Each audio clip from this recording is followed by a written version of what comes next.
beloved Creator, let there be no more division, for it was designed.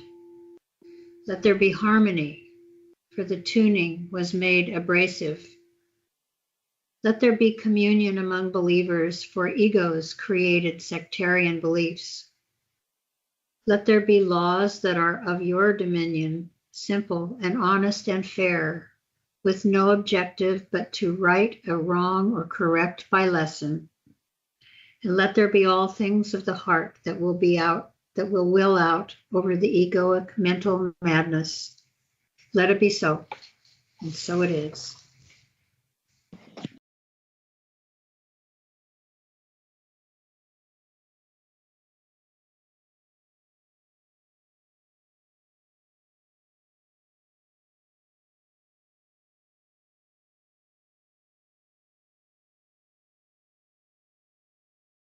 Obligations and responsibilities for oath and bondability. When you assume the office, and in this case of sheriff, then all of us in your community have the responsibility and the obligation to make you succeed. That's why you're in the position. For our own best benefit, we want you to succeed. For 115 years, we have had a bogus clause in our Constitution, and that's Article 7 amended. It's illegal and illegitimate. It's de facto. And now, all of the powers that should not be on Oregon know that we know. And you have all acquiesced and defaulted to it. So the position that the sheriff is in now is the opportunity for a do-over. It wasn't your decision or responsibility that put you in this position. Many of you may not have known. However, you know now. And the Oregon State Bar knows. And their membership in governance, the de facto Salem oligarchy, across all of our counties, they all know. And the difference is a proper oath to the proper Constitution with the laws of nature and nature's God included. That's the solution. And you must do it yourself, each one of us. Now, those of us in the Oregon Statewide Jural Assembly, and several thousands or maybe hundreds of thousands that actually know and agree if they ever got around to it, we are requiring that you fulfill your obligation. That seems reasonable. If you choose to enforce something that is not legitimate and you know it, then you're making a poor decision.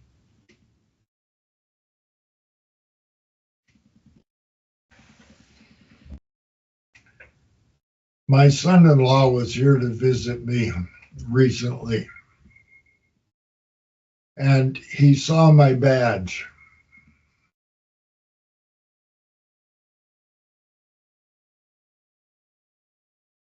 And he mentioned that it looked a little hokey to him. He says, "What's land soil? What is that all about?" And I explained it. And after explaining it to him, it was no longer hokey. I'd like to share a little of this with you, sheriffs, that have not read the Constitution and not read Oregon's Constitution that you took an oath to, and you have deputies that took an oath to, and they have never read it either. And you have a county with a budget, and they probably don't want to have their deputies and their sheriff in a reading session for several hours at the current rate of, yeah, you understand. So, on my badge,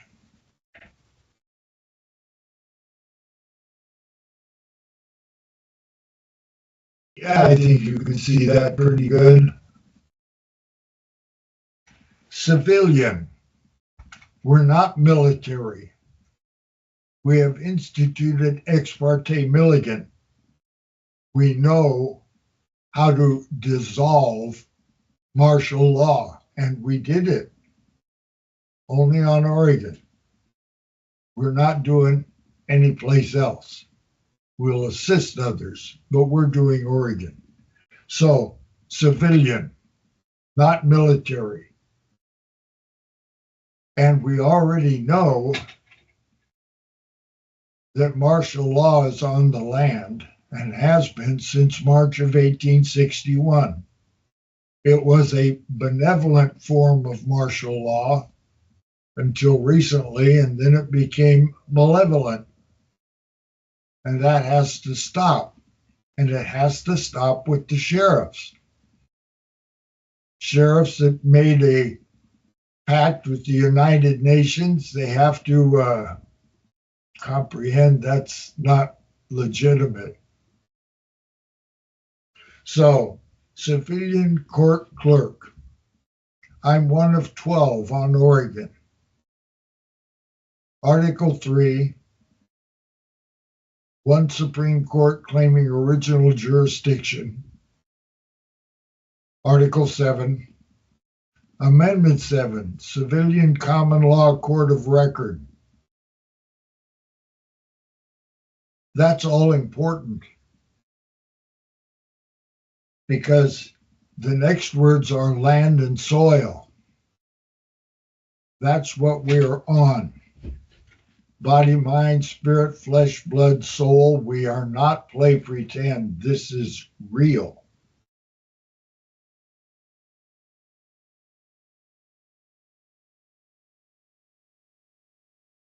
And then it says under God. And it says the same thing in the unanimous declaration of the 13 United States of America in Congress assembled and styled the United States of America with a capital TH, the.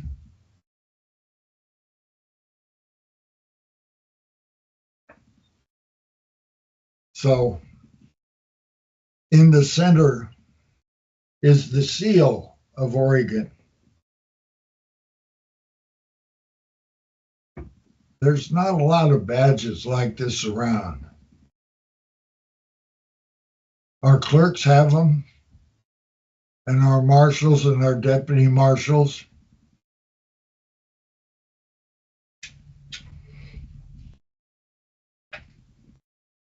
And it had better start getting through to you folks that Article 7 in original jurisdiction is common law.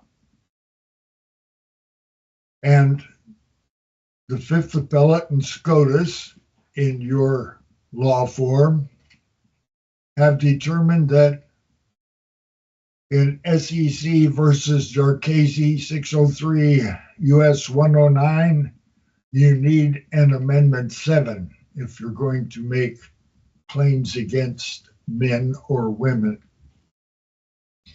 And then they recommend you better have an Article 3 court also. And all of that is deprived of us on Oregon as long as Article 7 amended is being utilized. So to utilize Article 7 amended, you have to break one of my unalienable rights guaranteed by our Constitution and the Bill of Rights. Now, does that seem reasonable to honor something like that? I don't think that that's something that's reasonable or honorable. I think you have to get down to the point where you take responsibility for your own actions and you actually do the right thing and you do the job and you fulfill all your obligations and requirements and you're honorable in your office. And I yield. This is Kim, one of the people on Oregon. Where are our sheriffs? For the last several months, we have posted and made available what we worked on as a proper oath for the persons in our governance. Sheriffs are our first effort at insisting on a proper oath, for it is the sheriffs who are here in their county position to protect and defend the people. Protect them from what, some might say? From ticketing or sending people to an illegitimate amended Article 7 court that should not be. From governance overreach and taxation, they should assist seniors in the prevention of their eviction, from their loss of equity, their forever home, and all that they possess. Our Article 3, Amendment 7 Civilian Common Law Court of Record has made numerous visits and relentless communications to our county sheriffs on Oregon to offer a remedy from victimization of the people. How, you might ask? It is like a shift in the mind. It is the recognition of one's allegiance to life and to that which is God-given, rather than criminalizing living God-made beings for a dead corporate entity. Our sheriffs are our first protection against governance overreach. The significance of elected government officials taking a proper oath to the original jurisdiction Constitution circa 1859 is a tremendous recognition. The oath is a promise to our God self, to our Creator God, and to people, not persons. Such a dejuration, taking a solemn oath, is needed for there to be remedy in our authoritative system of governance. Once a sheriff can make the shift, they can see themselves among the people, rather than a corporate entity meant to enforce our compliance to the bidding of the state. This cognition promises to be a release of tension, greater freedom, and cooperation. Let it be so. I yield. They do not want to let go of this. They do not intend on losing here. And we do not intend giving it back to them. And then the bullets started flying. Then he jumps out of the car, and he's got both his hands up. And he got out of the car, and he had his hands in the air. He's like, just shoot me then. This is what you want, just shoot me. And they did. They shot him dead. With his hands in the air, and I saw it. I swear to God. He was just walking with his hands in the air. And they shot him. And they shot him dead, and then after he was down on the ground, they shot him 3 more times.